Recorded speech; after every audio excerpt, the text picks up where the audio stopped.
If there is life, there are problems, and we cannot escape them. You will wake up and face trouble with breakfast. You will walk out from the house and face problem. When you reach the office or college, problems will stick on your happy face, and gradually the same problem will affect your thoughts and your thoughts your life. Because whatever you constantly keep in your mind, that's what you actually experience in your life. This is something that the most successful people in the world realize. And it's the only difference between them and everyone else. That's they know how to use the power of thoughts to achieve goal.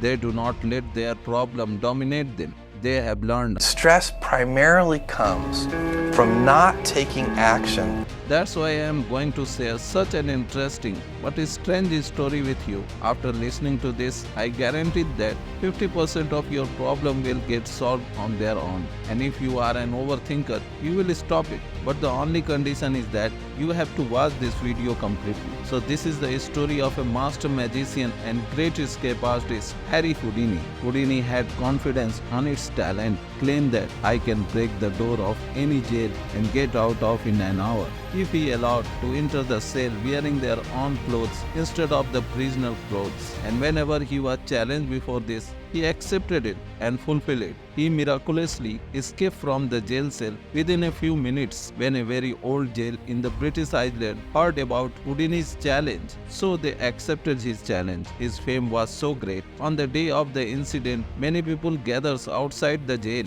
Houdini was full of confidence, walking confidently into the jail cell like it is a game of his left hand. After all, he had done this hundreds of times before, and the guard closed the prisoner door in front of him. The first thing Houdini did was take off his clothes. Then he took off his belt in a very strange manner. Houdini hid a hard and flexible 10-inch piece of steel in his belt. Now Houdini started opening the lock of that prisoner with that piece. After about 30 minutes, Houdini's confidence slowly began to turn into frustration and disappointment. After an hour passed, he was drenched in sweat. He could not understand what to do now. His frustration was increasing. 2 hours passed and Houdini's patience ran out. And in the end, Houdini lost and fell in the front of the door. Then suddenly his feet stumbled, the door opened in its own. And this happened because that guard never closed that door. But do you think it was completely true? Because one door was closed.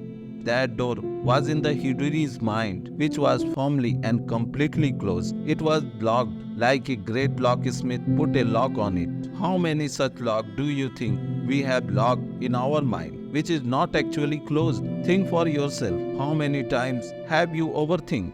You must have locked yourself in a mental prison like this, or it may be closed at this time also, which has no key, or the jail which has no door. Because the problem seems huge to us, there may actually be a simple solution, or in fact those problems may not exist at all. There is a famous quote from the Churchill: when there is no enemy within, the enemy outside cannot hurt you, because your mind is so powerful and full of negativity which you may have never encountered. He will lie to you. You cannot do it. You are not made for this. That's not good for you. You cannot go any further now. You have no strength left now. You have no option left. But you have not heard this option. You have to thank him for his option and have to move forward. Because just like the story of Houdini, the only closed door that exists is in your mind. In fact, the doors are open and all you have to do is take one step outside. Thank you and best of luck.